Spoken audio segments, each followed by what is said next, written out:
to come on and say, oh, no, I forgot. That is how I am feeling about reading A Song of Ice and Fire again. I have read everything up until A Dance with Dragons.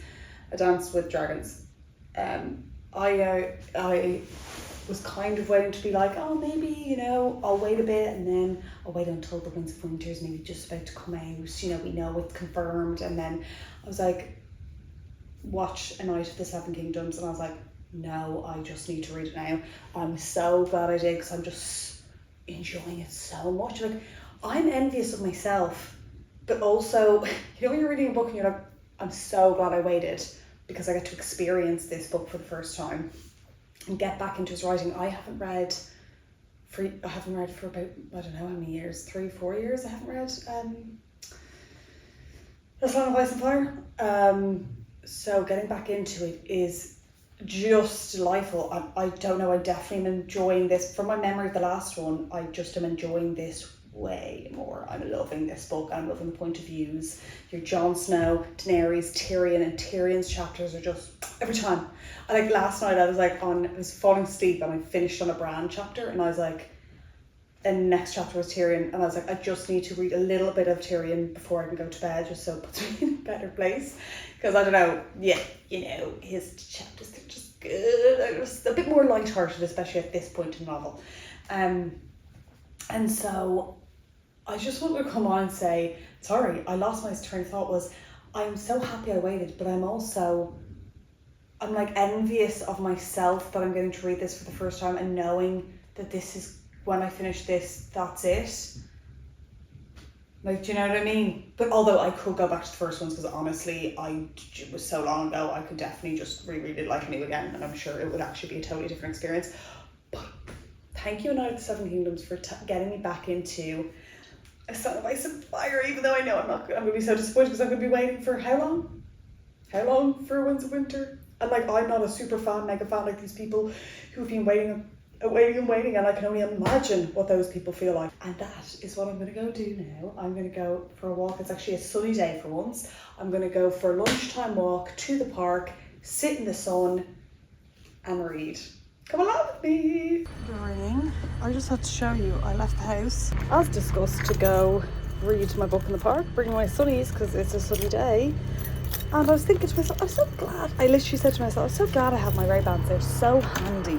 Like, you just can't go wrong with these Wayfarer, you know, the classic Wayfarer Ray-Bans. They're just never go out of style. So happy I have them. And I take them out and they're broken. What? I have had them for quite a few years, but what?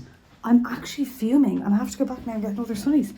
Oh my god, I'm gonna have to order ones. How did that happen? That is absolutely crazy. I'm fuming, guys.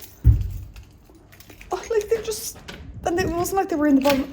They could have happened on my travels and I didn't realise, because they were in my, well, that just shows me I've got to be very careful where I put my sunnies, because these bad boys are gone.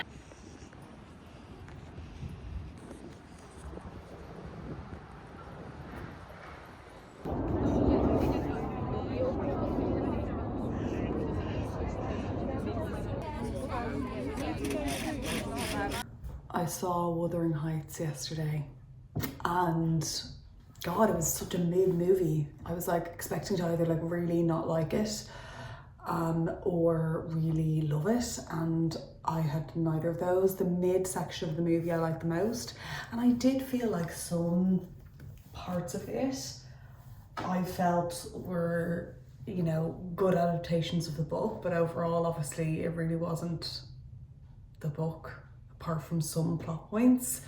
I also just didn't think the chemistry was great between Margot and Jacob Elordi. Did anyone else feel that? Like, I didn't feel that, like, everyone's like, oh my god, it's so hot. It's like, okay. Like, I did like some of it. I did, yeah, but it was just so mid. It was so okay. It was so like, whatever. So I'm not going to tell you anything more on that. I was kind of disappointed with how I didn't really feel anything, and I was a bit bored, like I was yawning through it. I was like, get this over. But you know what I'm not yawning at? My Game of Thrones, my baby. God, guys, I'm just absolutely loving it. I'm on page 387. You betcha bottom dollar I'll be going straight on to the next one after this, the part 2. But then I'm like, oh my god, let me finish it. Up until this point. Maybe I feel, come on, George. Come on, George. Yeah, it's not happening anytime soon. That is my thoughts on Wuthering Heights. That is my obsession still, is going with Game of Thrones. Love it. Gotta start some work now. We've moved offices and I'm not in my beautiful laneway way anymore. It's a very busy area and I'm gonna be honest, I don't like it as much, but it's fine. I'm out of breath. I'm gonna sign this vlog off now because it's been going on for a very long time and I'm nearly finished Dance with the Dragons, part 1, and then I'm gonna pick up part 2 straight away. Still absolutely loving it, and I will give my full review when I finish the whole thing. Oh, I'll actually give you my full review of the first part and then I'll let you know in the second part after. Look at me, out of breath. Absolutely insane. Anyway guys, I'm gonna go get some coffee and go to work. Goodbye. Psych, I'm back again one last time to say I've moved on to part 2 of Dance with the Dragon, and oh, guys, I am so excited. I was like, oh, do I really want to want this? I was like, no, I do. And I'm just, so I'll tell you what is happening. Reek, aka Theon, is inside Winterfell. People are getting mysteriously killed. We don't know how. And the last we hear from Stannis is like his people were in the snow and they were like dying. And then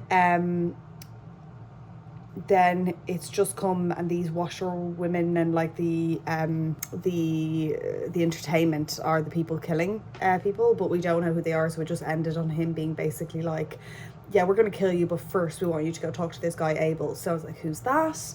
And then it is Tyrion arriving Marine, but he's being sold to the slavers in the what are they called? Oh my god, why can't I remember? The slavers, the ones who are the harpies outside the marine walls. Obviously he wants to get in. He's managed to get Jorah Mormont to be sold with him. He's also with another person called Penny, and yeah, so that's going on.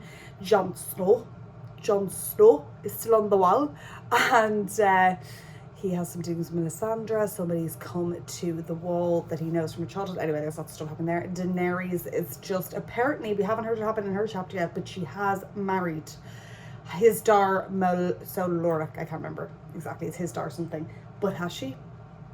Has she sealed the deal? Because obviously this is something that didn't happen in the series. So, yeah, it's just a lot of stuff going on, guys. Loving it. So, yeah, there's other stuff going on, but they're the kind of main ones that I'm like, yeah, they're my main chapters. I'm loving Tyrion, Daenerys, Jon Snow on the wall, and Reek, aka Theon Turncloak, aka Theon Greyjoy, aka Theon Kingslayer. I can't remember. I'm gonna have to go back. Why the hell did he do that to Winterfell? What was his purpose? Why did he do that? He was just an asshole. I can't remember. I have to look it up. Anyway, that's where I am, guys. So now it's really gonna end. My vlog's really ending here. Goodbye.